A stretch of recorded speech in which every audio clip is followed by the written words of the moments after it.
All right, so this is going to be another movie review. This one's called Dinoshark, 2010.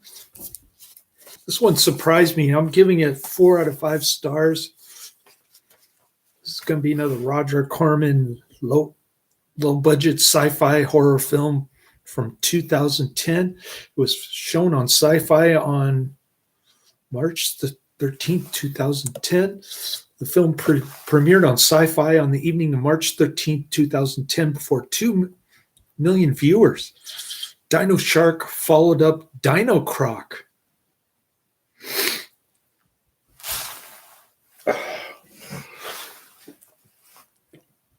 Oh, yeah. Excuse me. Roger Corman proposed a sequel, Dinocroc 2.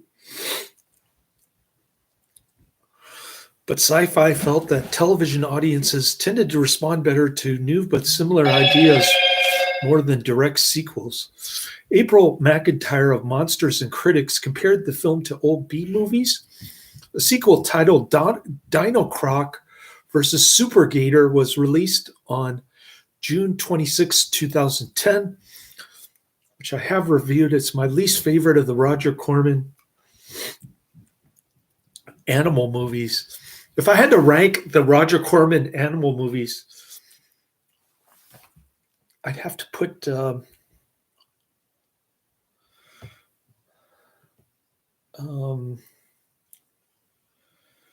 Sharktopus at top. Sharktopus number 1. Number 2 is Dinoshark. Number 3 is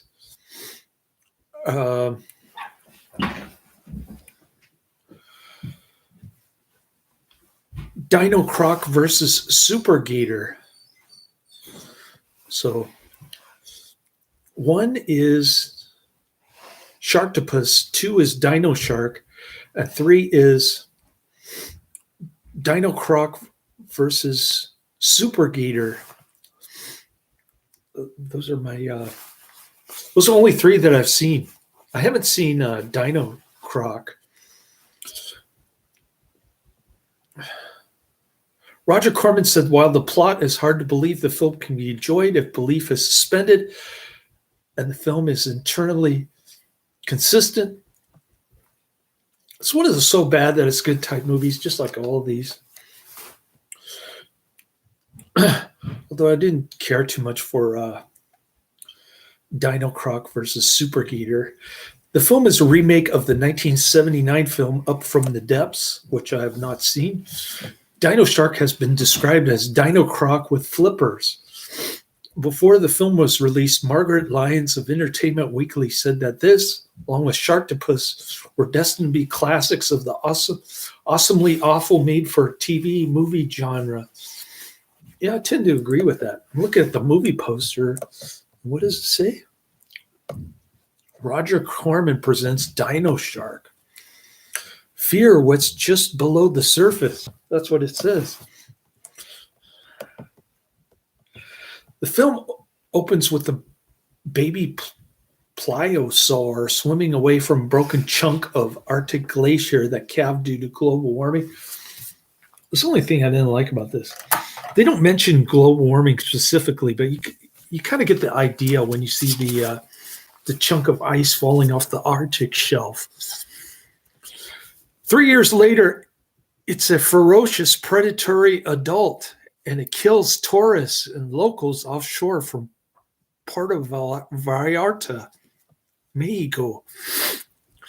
The protagonist Trace is first to notice the pliosaur, and he witnesses his friend getting eaten, but he has trouble convincing people that a creature of such antiquity is still alive and eating people. Critics and reviewers tended to share similar views on the nature of the film, seeing it as a continuation in the tradition of older B-movie horror monster films, with the implausible plots, stock sequences, and questionable acting typical of that genre. Critics were divided between those who felt this made it highly entertaining and those who felt this made the film exceptionally poor in quality and panned it for its lack of redeeming features. In both cases, though, critics conceded that it stood a good chance of becoming a classic of its kind, if for nothing else than for a level of awfulness that mandated watching. April McIntyre of Monsters and Critics gave it a positive review, referring to fun films laced with implausible plots, brilliant poster art, and laughable dialogue that demanded that you show up ready to suspend disbelief, prepare for a scare, and always left the audience entertained. She wrote that some aspects are hilariously over the top. Think Al Pacino's Cuban accent in Scarface times 10, but concluded that in the context of his genre, we wouldn't want it any other way. On the negative side, Dread Central was condemnatory of the rubbery monster, exceptionally chintzy effects, and some of the worst acting ever seen in a sci-fi original movie. Yeah, that's what we like about it. We like bad acting. We like CGI blood. Concluding that users who did not regularly watch schlocky shark flicks would probably enjoy laughing at this silly offering, in which half the cast sound like they were voiced over by George Lopez. Chicago Now gave it 1 star out of 5 as the low-budget joker and cheesy, mindless fun, stating that there had to be a fun drinking game in it, and the best thing about it was the title. Dinoshark was released on DVD and Blu-ray on April 26th, 2011. I guess they're referring to the Anchor Bay entertainment disc that I have here. All right. Well, let's get in. Still no sign of Karate Man. He's usually around this time of day.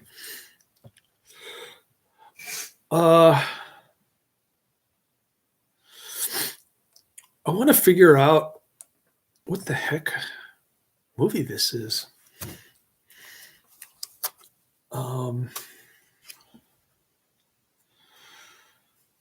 This last one on my list. I can't do my list until I figure out what the title of the movie.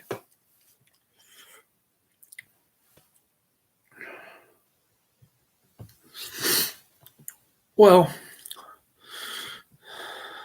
let me go through the list and then I'll figure out the title of the last movie later.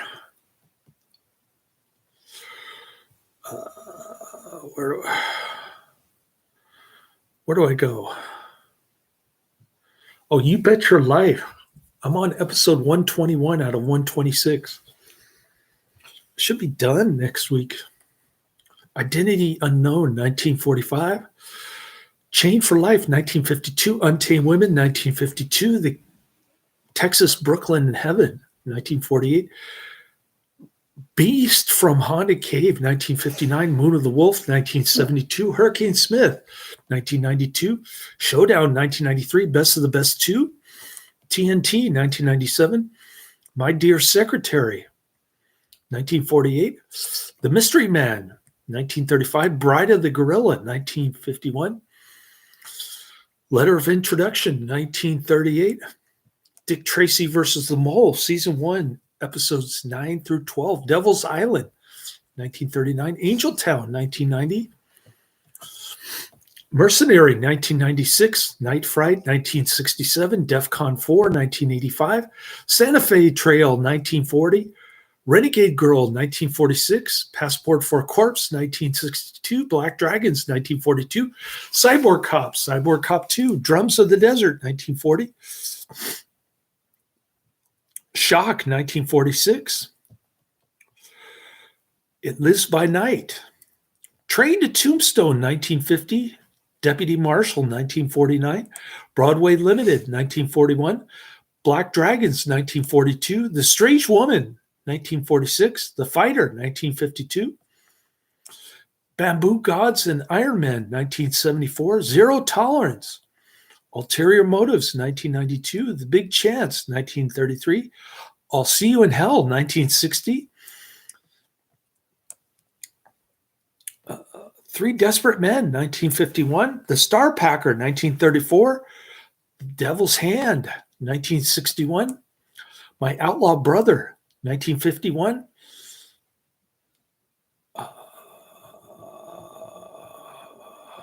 Zero Tolerance. Godzilla versus Mechagodzilla, Talons of the Eagle. Riders of the Whistling Pines, 1949. Portraits of Terror, The Final Curtain. Safe and Effective, A Second Opinion, 2022. Malibu Crush, 2022. Dead Tides, 1996. Easy Money, 1936. Swing High, Swing Low, 1937.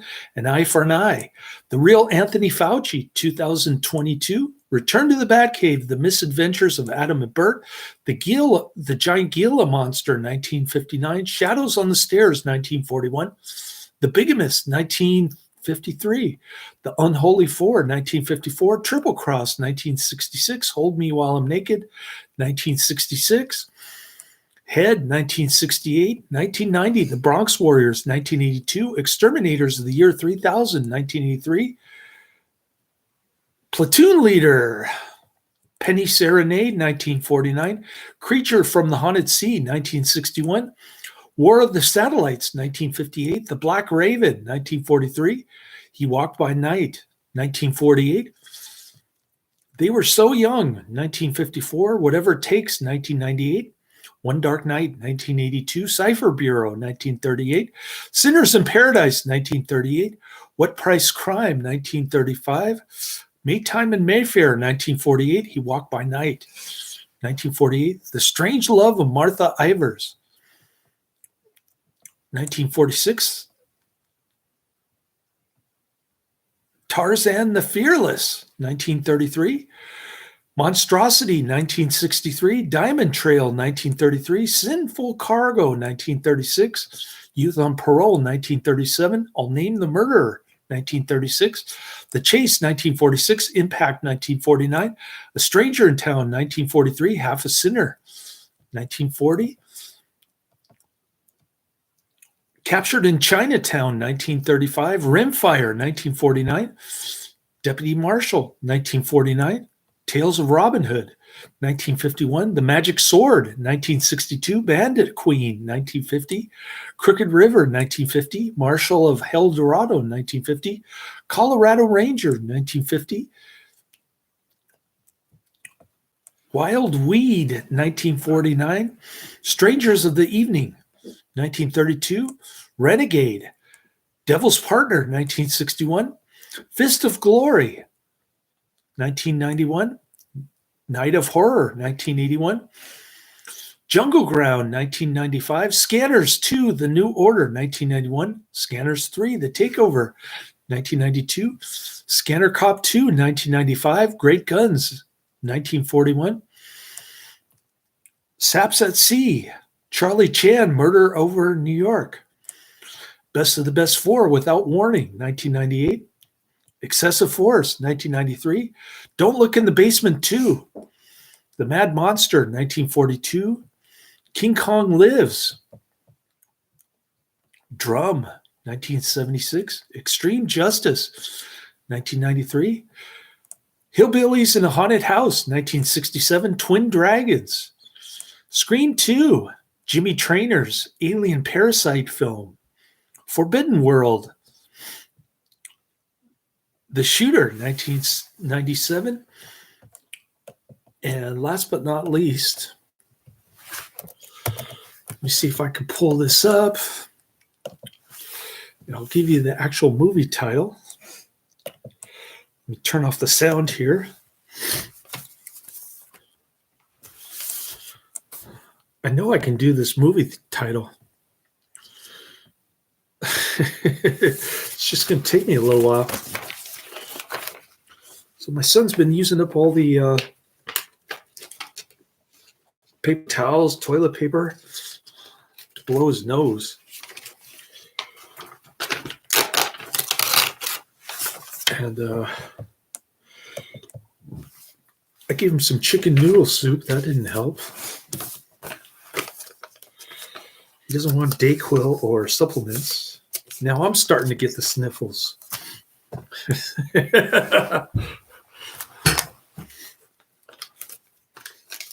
This ought to be interesting.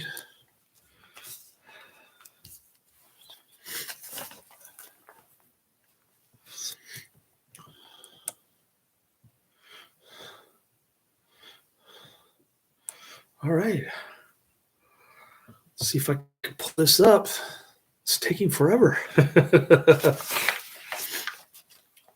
So next up is, oh, here we go.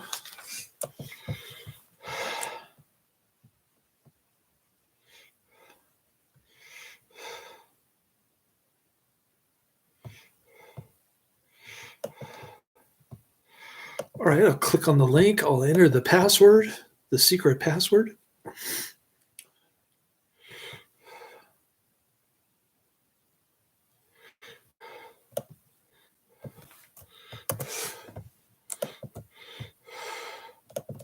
What's this one called?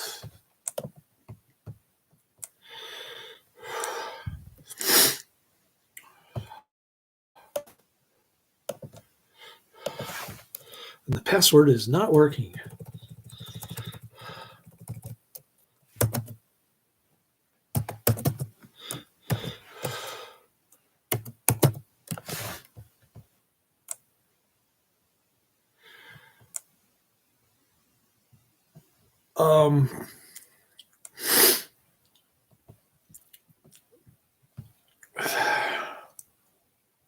It is working.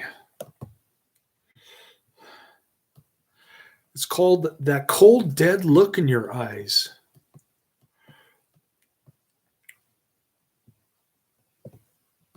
Oh, it looks like it's 3 years old.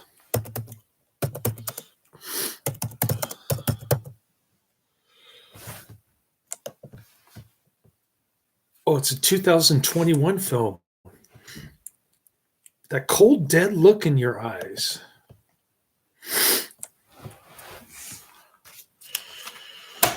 That's the last movie on my list.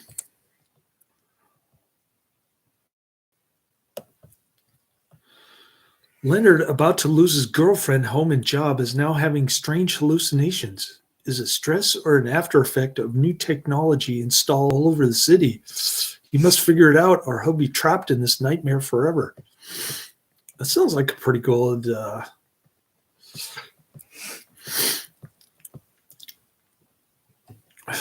sounds like a pretty good synopsis.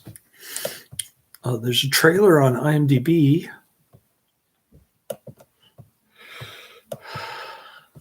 And only one user review. Gets a 5.9 out of 10, only 47 ratings. Yeah. If I only had 47 ratings on my IMDb page, I'd be asking for a review also. So we're going to review the obscure, the rare, hard to find stuff. That's what I specialize in. That's what people come to me for. Please watch my videos so I can get 115 ratings on IMDb. Cool.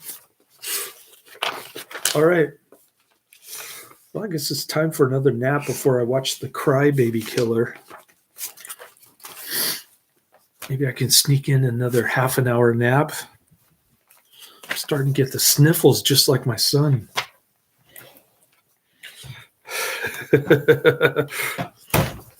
Call this the sick people house here.